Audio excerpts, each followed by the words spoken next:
You walk into a dealership looking at a car with a sticker price of $25,000. Seems reasonable, right? You've done your research, you know what you can afford, you're ready to negotiate. 4 hours later, you're signing papers on a $40,000 deal, and somehow it all made sense at the time. You're thinking about the low monthly payment, the protection you're getting, the once-in-a-lifetime deal they gave you on your trade-in. And here's the thing, you're not stupid. You're not alone. This happens to millions of people every single year. And it's not an accident. It's a carefully engineered system designed to separate you from $15,000 you didn't plan to spend.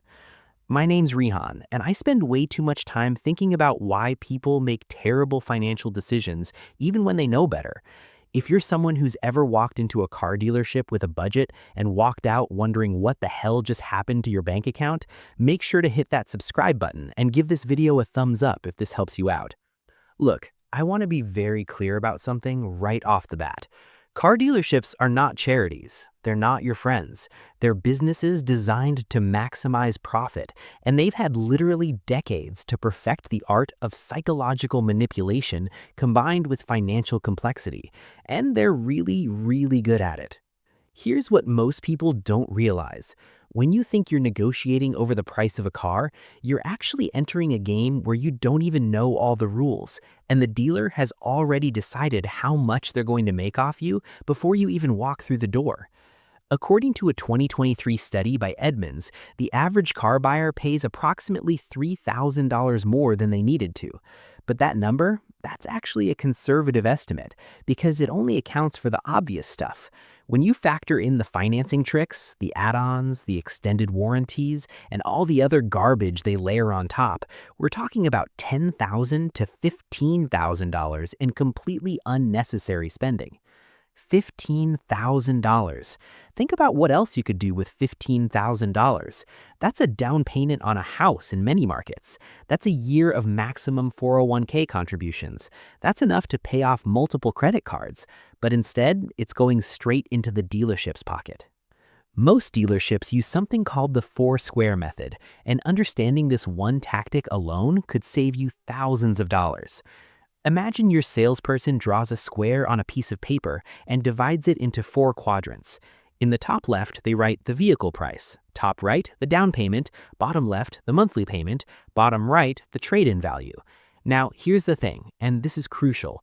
These 4 numbers are not independent. They're all connected, but the dealer is going to make you think you're negotiating them separately.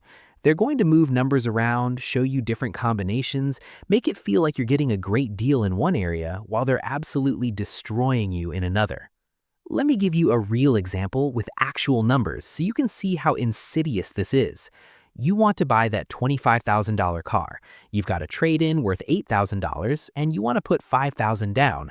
You want your payment to be around $350 a month. The dealer says, "Great, we can absolutely make that work. Let me see what I can do." They come back and say they'll give you $10,000 for your trade-in. Wow, $2,000 more than it's worth. You're feeling pretty good. They've only marked up the car to $26,500, which seems like a small markup. Your monthly payment is going to be $375, a bit more than you wanted, but hey, you're getting $2,000 extra on your trade-in, so it balances out, right? Wrong. Here's the math they're not showing you. With that $10,000 trade-in and $5,000 down, you're financing $11,550, right? $26,500 minus $10,000 minus $5,000. But $11,550 at a normal interest rate over 60 months should be like $210 to $220 per month, not $375. So where's that extra $155 per month going? This is where you need to pay attention. They've stretched your loan to 72 months instead of 60, and they've jacked up your interest rate from 4.9% to 8.9%. And they've added a $2,500 extended warranty that you didn't notice, and a $1,200 paint protection package, and a $995 documentation fee that's pure profit. So now you're not financing $11,550, you're financing $16,195 at 8.9% interest for 72 months. That's how they get to $375 per month. And here's the kicker. That extra $2,000 they gave you on your trade-in, it doesn't exist. They just inflated the car price by $2,500 and moved the numbers around on paper. You didn't get a better deal. You got scammed. But it felt good at the moment because humans are terrible at processing multiple variables simultaneously. Now, you might be thinking, okay, but I can just get my own financing, right? Problem solved. And look, yes, that helps. That absolutely helps. But here's what most people don't realize. The dealership makes more money on financing than they do on the actual car. According to the National Automobile Association, the average profit margin on a new car sale is about 3%. On financing, it's closer to 20 to 30% of the loan amount. Let me say that again. They make more money lending you money than they do selling you the car. You walk in and say you're pre-approved at 4.9% from your credit union. Great. The finance manager says, let me see if I can beat that. They come back and say, good news, I got you approved at 4.9%. You think you're getting the same rate, so what's the difference? Here's the difference. The bank actually approved you at 3.9%. The dealer is marking it up by a full percentage point and pocketing the difference. This is called a reserve or a dealer markup, and it's completely legal in most states. On a $20,000 loan over 60 months, that 1% markup means you pay an extra $530 in interest over the life of the loan. That $530 goes straight to the dealership as profit, and you never even knew it was happening. But wait, it gets worse. Some dealers will mark up rates by 2% or even 3%. I've seen people with 700+ credit scores paying 9% interest when they could have gotten 5%. That's an extra $2,000 to $3,000 in interest on a typical car loan, for literally no reason other than the dealer wanted more profit. And this is legal. In most states, there's no cap on how much a dealer can mark up an interest rate. They just have to stay within the lender's guidelines, which are usually pretty generous. Okay, so you've made it through the price negotiation, you've survived the four-square method, you've avoided the financing trap, you're in the home stretch. They send you to the finance office to do the paperwork. This is where most people think they're done negotiating. Wrong. This is actually where the dealer makes most of their money on you. The finance manager is going to pitch you on a series of add-ons. And here's the thing, they're not going to call them add-ons, they're going to call them protection or coverage or peace of mind. They're going to frame them as smart financial decisions. They're going to use fear and statistics and social proof to make you say yes. Let me walk you through the big ones. Extended warranty. They're going to tell you that cars are more complex now, repairs are more expensive, and wouldn't you want to protect yourself? They'll mention an $8,000 transmission replacement that could happen anytime. The extended warranty they're selling you is $3,000 to $4,000. The actual expected cost of repairs on a new car in years 4 to 6, according to Consumer Reports, it's about $1,200. You're paying $3,500 to cover $1,200 in potential repairs. And that's assuming you even keep the car long enough to use the warranty.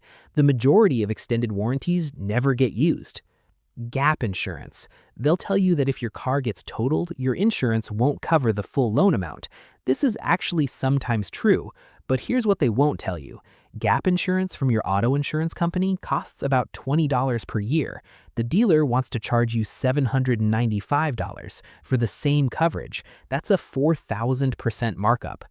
Paint protection and fabric protection. They spray your car with a $40 bottle of Scotchgard and charge you $1,200. I'm not exaggerating. The actual cost of these treatments is negligible. The markup is astronomical. Tire and wheel protection. Sounds great until you read the fine print and realize that cosmetic damage isn't covered, and the deductible is $100 per wheel, and the coverage is limited to 2 claims per year, and it doesn't transfer if you sell the car. You're paying $895 for something you'll probably never use. Here's the math on all of this. You walk into the finance office thinking you're financing $20,000. You walk out financing $20,000, $3,500 extended warranty, $795 gap insurance, $1,200 paint protection, $895 tire protection, $995 documentation fee, $599 dealer prep fee. That's $27,984. You just added $7,984 to your loan. At 6% interest over 72 months, that's not just $7,984. That's $10,200 by the time you pay it off. And every single one of those add-ons was either overpriced by 300 to 4,000%, unnecessary, or both. Now, you might be thinking, okay, but I'm not going to fall for that. I'll just say no. And look, I believe you. I genuinely do. But here's what you're up against. You've been at the dealership for 3 hours. You're tired. You're mentally exhausted from negotiating. You've already made the emotional decision to buy the car. You've test-driven it. You've imagined yourself driving it. You've told your spouse about it. The sunk cost fallacy is in full effect. Then they use something called the contrast effect. After you just agreed to a $25,000 purchase, what's another $1,200? It's only 5% more. It's only $17 more per month. They've anchored you to a huge number, so smaller numbers feel insignificant. They also use something called loss aversion. They don't say, buy this warranty. They say, do you want to protect your investment? They don't say, do you want paint protection? They say, would you be okay with rock chips and scratches ruining your new car's value? They're framing saying no as a loss. And there's social proof. Most of our customers choose this coverage. I wouldn't let my own family drive off without this protection. I've seen too many people regret not having this. They're also using time pressure. This price is only good today. The manufacturer is increasing prices next week. I can only hold this car for you until 6 p.m. And here's the really insidious part. They've separated the emotional decision from the financial decision. You made the emotional decision to buy the car 3 hours ago when you fell in love with it on the test drive. Now, in the finance office, they're just talking about monthly payments and protection. They've disconnected your brain from the reality of what you're spending. Let me talk about the most dangerous phrase in car buying. What do you want your monthly payment to be? Never, ever, ever negotiate based on monthly payment. Here's why. When you negotiate based on monthly payment, you've given the dealer infinite flexibility. They can move 3 variables to get to any monthly payment you want: the price of the car, the interest rate, and the length of the loan. Want a $300 monthly payment? Great. They'll give you a 96-month loan. That's 8 years. You'll be paying on this car for 8 years. The average person keeps a car for 6 years. You're going to be underwater, owing more than it's worth for the majority of the time you own it. Let me show you how destructive this is with real math. $25,000 car at 6% interest. 48 months, $587 per month. Total paid, $28,176. Total interest, $3,176. 60 months, $483 per month. Total paid, $28,980. Total interest, $3,980. 72 months, $414 per month. Total paid, $29,808. Total interest, $4,808. 84 months, $365 per month. Total paid, $30,660. Total interest, $5,660. See what's happening? That affordable monthly payment is costing you an extra $2,484 in interest. And that's assuming they don't also jack up the interest rate on longer loans, which they usually do. But it feels good, right? $365 feels manageable. $587 feels like a stretch. So you take the 84-month loan and pat yourself on the back for being financially responsible because you kept the payment under $400. Meanwhile, you just agreed to pay $5,660 in interest on a depreciating asset that's going to be worth about $12,000 when you finally pay it off. The trade-in. The dealer asks, are you trading anything in? You say yes. They ask, how much do you owe on it? You tell them. You just lost the negotiation. Here's why. If you owe $15,000 on a car worth $12,000, you're $3,000 underwater. The dealer knows this. Now they know they can roll that negative equity into the new loan, and you'll accept it because you're getting out from under the old payment. So that $25,000 car, you're actually financing $28,000, $25,000 plus $3,000 negative equity. But they're not going to frame it that way. They're going to say, we'll take care of your old loan, don't worry about it. Taking care of it means adding it to your new loan. You're not getting out from under it, you're making it bigger. And here's the really nasty part. The dealer is going to lowball you on your trade-in, then use that lowball offer as a negotiation point. Okay, I can't go any lower on the price, but I can give you an extra $500 on your trade-in. They just moved money from one pocket to another. The total deal didn't change, but it feels like you won a concession. According to data from Kelley Blue Book, the average person gets $2,000 less for their trade-in at a dealer than they would selling it privately. That's $2,000 you're leaving on the table because it's more convenient to trade it in. Okay, let's put all of this together with a complete example so you can see the full picture. You want to buy a car with an MSRP of $25,000. Here's what a typical bad deal looks like versus a good deal. Bad deal. MSRP $25,000. Negotiated price $26,500. You think you negotiated, but they started higher. Trade-in $10,000. Sounds great. Car actually worth $12,000, but you owe $14,000. Negative equity rolled in $4,000. Extended warranty $3,500, gap insurance $795, paint protection $1,200, tire protection $895, dock fees and other BS $1,595. Total amount financed $38,485. Interest rate 8.9%.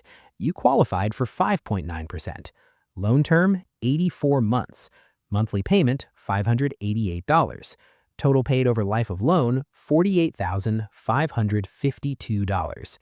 You just turned a $25,000 car into a $48,552 commitment. Good deal. MSRP $25,000. Negotiated price $23,500. You actually negotiated. Trade-in, sold privately for $12,000, paid off $14,000 loan, brought $2,000 to closing. Down payment, $5,000. Extended warranty, $0. You declined. Gap insurance, $60, added to your auto insurance for 3 years. Paint protection, $0. You can wax your own car. Tire protection, $0. You have an emergency fund. Dock fees, $85. Negotiated the BS fees down. Total amount financed, $18,585. Interest rate, 5.9%. You shopped around. Loan term, 60 months. Monthly payment, $359. Total paid over life of loan, $21,540. Same car. You saved $27,022 over the life of the loan. $27,000. That's not a typo. That's the difference between being financially smart and financially illiterate when it comes to car buying. I'm not telling you this to make you paranoid. I'm telling you this because knowledge is power, and the car buying process is specifically designed to keep you in the dark. Here's your action plan. Before you go to the dealership, get pre-approved for a loan from a credit union or bank. Know your rate. Don't tell the dealer you're pre-approved until after you negotiate the price. Know what your trade-in is worth. Use KBB, Edmunds, and get offers from CarMax and Carvana. Sell it privately if there's a significant difference. Know the fair price for the car you want. Use TrueCar, Edmunds, or KBB. Don't walk in blind. Decide on a down payment and loan term before you go. Don't let the dealer dictate these terms. At the dealership, negotiate only the price of the car, not the monthly payment, not the trade-in value, just the price of the car. Once you've agreed on a price, then talk about your trade-in if you're doing one. Keep these separate. Once you've agreed on the price and trade-in, then talk about financing. Show them your pre-approved rate and ask if they can beat it. Get it in writing. In the finance office, say no to everything. You don't need extended warranties. You don't need fabric protection. You don't need VIN etching. Just say no. If they pressure you, walk out. Seriously, they've invested hours in you. They don't want you to leave. Use that leverage. Red flags to watch for. They won't give you an out-the-door price in writing. They want to run your credit before showing you prices. They want to hold your keys or driver's license. They keep leaving to talk to the manager. They're moving numbers around on that Foursquare.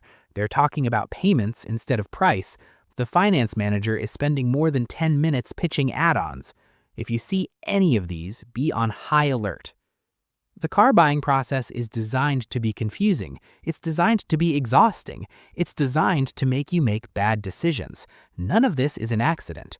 But you don't have to be a victim. The difference between an informed buyer and an uninformed buyer is literally tens of thousands of dollars. Not hundreds, not thousands, tens of thousands. That money could change your life. It could be the difference between retiring at 55 or 65. It could be the difference between sending your kid to college debt-free or having them take out 6 figures in loans. It could be the difference between financial stress and financial freedom. And all it takes is a few hours of research and the willingness to say no. The dealer is betting on you being tired, uninformed, and emotional. They're betting on you wanting the car so badly that you'll justify any payment. They're betting on you not doing the math. Don't let them win that bet. Because here's the final thing I want you to remember. Dealerships need you more than you need them. There are thousands of cars available. There's only one you and one deal. You have all the power. You just have to be willing to use it. So next time you're sitting in that finance office and they're pitching you on a $3,500 extended warranty, I want you to think about this video. I want you to think about that $27,012 difference. And I want you to say, no thanks, I'm good. Your future self will thank you. If this video helped you understand how the car buying game really works, hit that like button and subscribe for more videos on making smart financial decisions. Drop a comment below if you've got your own car dealer horror stories. I read all of them, and your experience might help someone else avoid the same trap. And remember, the best car deal is the one where you keep your money instead of handing it to someone who doesn't need it. See you in the next one.